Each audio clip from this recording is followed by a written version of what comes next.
কারণ আল্লাহর রাসূল বলেন, যেখানে কোরআনের আলোচনা হয়, দ্বীনের আলোচনা হয়, হাদিসের আলোচনা হয়, সেই স্থানটা সাধারণ কোনো স্থান থাকে না, সেই স্থানটা জান্নাতের বাগান হয়ে যায়।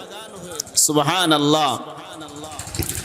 তো এই যে আমরা সুবহানাল্লাহ বলতেছি, সুবহানাল্লাহ বলার দ্বারা কি লাভ হয় না ক্ষতি হয়? কি লাভ হয়?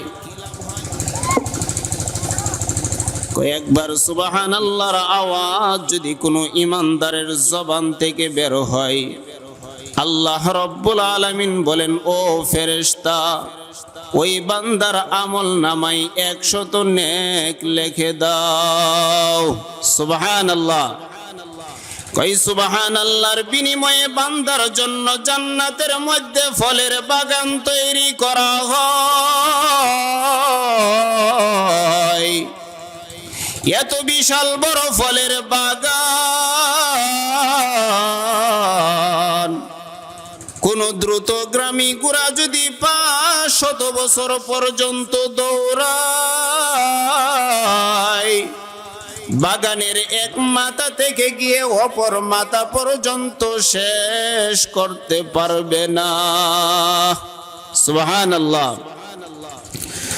এই জন্য মুহতারাম হাজিরিন, আমরা যারা মুসল্লিয়ানে কেরাম এখনো প্যান্ডেলের বাহিরে আছি, অযথা সময় নষ্ট করতেছি, আমরা অতি তাড়াতাড়ি প্যান্ডেলের ভিতরে চলে আসি।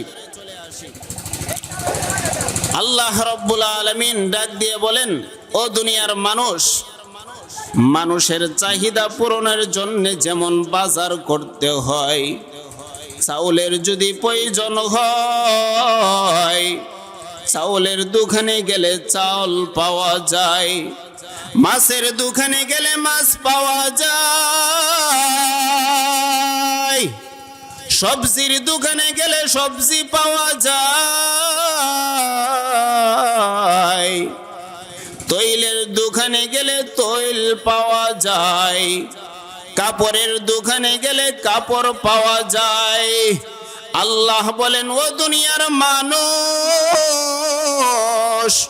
তোমরা যদি আমি আল্লাহকে পাইতে চাও, তাহলে চাউলের দোকানে গেলে আমি আল্লাহকে পাইবা না, মাছের দোকানে গেলে আমি আল্লাহকে পাইবা না, কাপড়ের দোকানে গেলে আমি আল্লাহকে পাইবা না।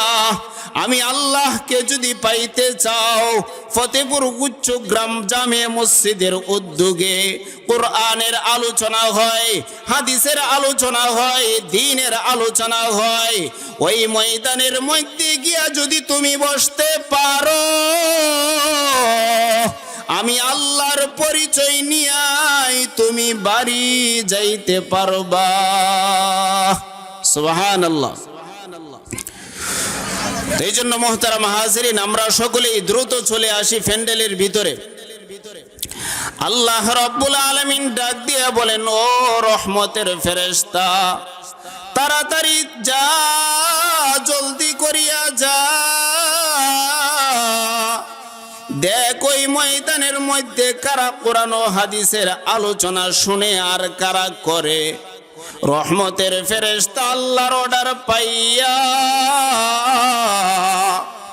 এই ময়দানের চতুর্দিকে কাতার বন্দী হয়ে দাঁড়ায়। একজনের কাঁধের উপরে আরেকজন, একজনের কাঁধের উপরে আরেকজন, গোলাকার হইয়া দাঁড়াইতে দাঁড়াইতে আল্লাহর আরশ পর্যন্ত চলিয়া যায়। সুবহানাল্লাহ। আল্লাহ ডেকে বলে, ও রহমতের ফেরেশতা, আমার এই বান্দা গুলা এই ময়দানের মধ্যে কেন বসছে? ওদের কি বাড়ি নাই, ঘর নাই? বলে, হ্যাঁ, ওদের বাড়ি ঘরের অভাব নাই, ঘুমানোর জায়গার অভাব নাই, বিশ্রামের জায়গার অভাব নাই। তারপরেও সম্মানের পাত্র হইয়া দোকানওয়ালা দোকানদারি বন্ধ করিয়া, ব্যবসাওয়ালা ব্যবসা করা বাদ দিয়া অটোওয়ালা অটো চালানো বন্ধ করিয়া এই ময়দানের মধ্যে বসছে।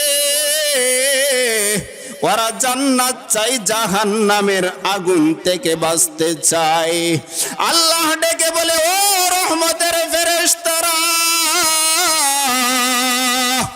আমার এই বান্দাগুলো আমার বানানো জান্নাত দেখছে নাকি? বলে না, আপনার বানানো জান্নাত দেখে নাই। বলে আমার বানানো জাহান্নাম দেখছে নাকি? বলে না, আপনার বানানো জাহান্নাম দেখে নাই। আল্লাহ ডেকে বলে, ও রহমতের ফেরেশতা, আমার যেই বান্দাগুলো আমার বানানো জান্নাত না দেখিয়া, জাহান্নাম না দেখিয়া, কোরআনের মহব্বতে পড়িয়া আমি আল্লাহকে ভালোবাসিয়া এই ময়দানের মধ্যে যারা বসছে, ওদেরকে সুসংবাদ শোনায়া দাও, আমি আল্লাহ ওদের তামাম জীবনের সমস্ত গুনাহগুলি মাফ করিয়া দিলাম।